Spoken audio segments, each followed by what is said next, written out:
प्रमद बर' बिथाङा दाखालिनिफ्रायनो मोनसे भिडिअनि थाखाय गोबां मानसिफोरजों ट्रल खालामबोजादों आरोना दासिमबो खालामजागासिनो दङ। प्रकाश नार्जारी फंबाय ओमफ्राय सासेया दङ जोंहा एक्टर फैला।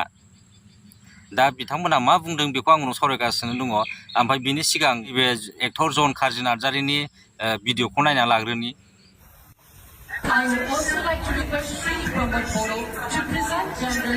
I would like to request Sri Pramod Boro. That means Pramod Boro बिथांखौसो रिक्वेस्ट खालामदों जे जोंनि जेनेरेल सार बिथांनो मान बावनो थाखाय।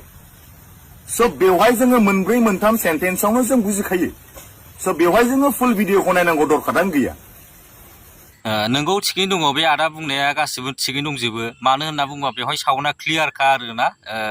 सोरखौ रिक्वेस्ट खालामनो थिनदों आरो सोरखौ गानहोनो थिनदों सोरखौ गानहोनो थिनाखै बेयाव क्लियार बुजिखायो जे सोरनि बुहुला सोर लाजिनांथाव खालामदों आरोना इण्डियान आर्मिखौहाय। दा जोबोद दुखुनांथाव आरोना इण्डियान आर्मिया इण्डियान आर्मिखौ जोङो रेसपेक्ट खालामनांगौ आरो जों बयबो रेसपेक्ट खालामो। बिसोरनि थाखायनो जोङो दा न'आव सान्थि थानो हायो। जेनेबा एसि रुमाव नोंबाबो थानो हादों, प्रमद बर' साराबो एसि रुमाव मोजाङै उन्दुनानै थानो हादों। बा जोंनि भारतनि गासै नोङो 140 क्रर सुबुंफोराबो जेनेबा सान्थि थानो हादों आरोना इण्डियान आर्मिनि थाखायनो। दा बिनि थाखायनो इण्डियान आर्मिखौ रेसपेक्ट खालामनांगौ आरो जों बयबो रेसपेक्ट खालामो। नाथाय बिथांनि बे खोनायैयाव खालामफ्लांखो ना खोनानानैबो खालामफ्लांखो बे जोबोद गिदिर भुल जादों आरोना प्रमद बर' सारनि। दा बेफोरनि मादाव जोंहा नैबे प्रकाश बाहाया जोंना बुंदों आरोना बियो साउन्डआ मोजाङै खोनायाखैमोन, ओमफ्रायहाय प्रमद बर' सारखौसो मान बावदोंमोन मादोंमोन, साउन्डआ मोजाङै खोनायाखै मायाखै, ओमफ्राय आर'नाइखौबो उनजोंसो होदों बिनि थाखाय जादों बेफोरबायदि होन्दों आरोना गाव गाननानै लानायावहाय प्रकाश बाहाया। नाथाय बिदि नङा, साउन्डआ क्लियारखा आरोना, बे जेनुइन खोथा। जेखौ नंगौ नालाय नंगौ, नंगौना नङा? साउन्डआ क्लियार खोनाखादों सोरखौ रिक्वेस्ट खालामदों सोरखौ गानहोनो थाखाय। नाथाय बिथाङा मा साननानै गाव गानना लाखो बेखौ हमनो हाला आरोना। ओमफ्राय जोंना एक्टर आदा फैलाया बुंदों आरोना, एक्टरा जोंना मा होनदों बेनो खोनासंदो। बिटिआरनि CM प्रमद बर'आ आर'नाइखौ गावनो सोनानै लादों बेबायदि होनदों आरोना। मैया दाखालिनिफ्रायनो मोखां बिजाबाव गोगोम दावराव जाबाय थानाय मोनसे बाथ्रा। नोंगौ थिगैनो दङ, दाखालिनिफ्रायनो बे ट्रल जाबोगासिनो दंखायो। ओमफ्राय बेखौ लानानै सोरबाया रंजादों, सोरबाया एगदावनायनि खाबु लादों, सोरबाया गोनो गोथोआव गोग्लैदों। नोंगौ थिगैनो दं, नाथाय रावबो दासिमबो नंगुबै बाथ्राया मामार बिनि सोमोन्दै जेबो खेंफोरथि होआखै आरो फोरमायाखै। थारमाने बेनि नंगुबै बाथ्राखौ रावबो दासिमबो होनाखै आरो खेंफोरथि होआखै होन्दों आरोना। बेयाव क्लियार खोथाखा आरोना, बाव सोरबा बुजायनांगौनि खोथायानो गैया जे नंगुबै अबे नंगौ अबे नङा बेखौ मिथिजोबखायो बयबो। ओमफ्राय मा होनबावदों, अदेबानि बे फिसा बाथ्रानि थाखाय खेंफोरथि होनांगौ दं होननानै सानाखैबो जानो हागौ। आंबो जा मिथिगौ बेखौसो बुंनो सानबाय, खेंफोरथि नङा। थारमाने गावबो बे भिडिअनि सोमोन्दै एसे बुंनो नागिरदों आरोना। मा होनदों बेयो, दुरान्ड कापआ बुहुमनि मादावनो 3थि गोजामसिन फुटबल टुर्नामेन्ट जायखौ इण्डियान आर्मि फर्सआ अर्गेनाइज खालामो। नोंगौ थिगैनो दङ, बे टुर्नामेन्टखौ 1888 मायथाइयावनो गेलेजेनदोंमोन। दे थिगैनो दं, जाबाय। देग्लायनि बे टुर्नामेन्टखौ बिटिआरआ खुंनो मोननायनि खाबु मोननाया जोबोद गोजोनथाव आरो बाख्नायथाव, मानोना बेनि गेजेरजों जोंनि बिटिआरनि टीमाबो बाहागो लानायनि खाबुखौ मोननो हादों। नोंगौ थिगैनो दं, जोबोद गोजोनथाव बाथ्रा आरो बयबो प्राउड फिल खालामनांगोन आरोना बिटिआरनि बा बिटिसिनि मानसिफ्रा। थिगैनो दं, बिनि जागायनाया फैगौ 5 आगस्ट खालि हादरनि डिफेन्स मिनिस्टार राजनाथ सिंहनि नुजाथिनायाव जागोन।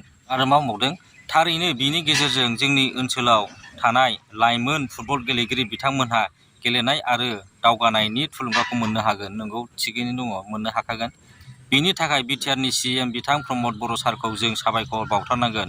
नोंगौ साबायखर बावगोन जों बयबो, मोजां खामानिनि थाखाय बयबो साबायखर बावगोन।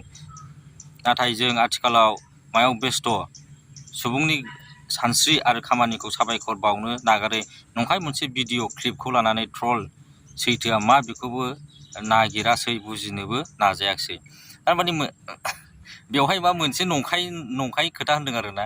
बेयाव मानि नंखाय फैखो, जेराव नंगौ भिडिअ' बेखौसो रायज्लायगासिनो दङ। नंखागौ आरो बे लाइभ खेबनायावनो नुखानाय, बेयाव मा अबाव नंगौ मा नङै बिदि खेंफोरनांगौनि दरखारानो गैया आरोना, नंखागौखा। बिटिआर गभर्नमेन्टआ 2003 मायथाइनि एडिशनखौ खुंफुंनो आवगायदों, जेला इण्डियान आर्म फर्सनिफ्राय बिटिआरनि गाहाय बिथांनो जेनेबा प्रमद बर' बिथांनो साबायखर बावनानै आरो मान बावनानै थुब्रासे बिबार आरो मेमेन्ट' गथायदों। थारमाने नंगौ थिगैनो गथायखादों, भिडिअ'आव जों रोखा नुखादों आरोना गथायनायखौहाय। अदेबानि बिनि सिगां आर'नाइ फालिखौसो होग्रोनांगौमोन।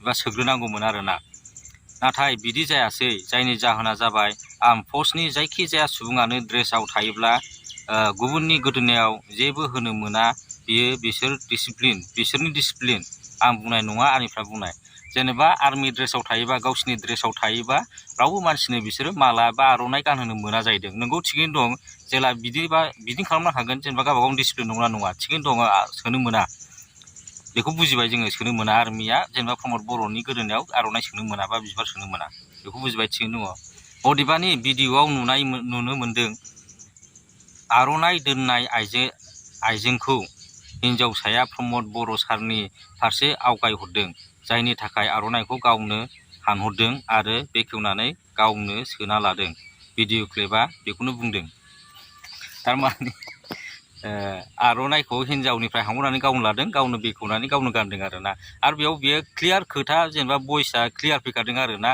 साउन्डआबो क्लियार गासिबो क्लियार जोबखा जे प्रमद बर'खौसो रिकुवेस्ट खालामदों आरोना इण्डियान बे आर्मिनो आर'नाइखौ गानहोनो थाखाय नाथाय बिथाङा मा खालामदों गावनो हानहरनानै गावनो गानना लादों आरोना बेयाव अबे नंखाय अबे सैथो बेखौ कनफिउस जानो नाङा सैथोआ बेनो आर'नाइखौ आर्मिनो गानहोनांगौमोन इण्डियान आर्मि बे सारनो गानहोनांगौमोन नाथाय प्रमद बर' बिथाङा गावनो सोना लादों आरोना आर'नाइखौ मोजां मोननानै बा साइज नुनानै जिखुनु जाया दिनै भिडिअ'आ एसेनोसै बयबो मोजाङै थाबानो जाबाय गोजोननाय थाबानो जाबाय बाय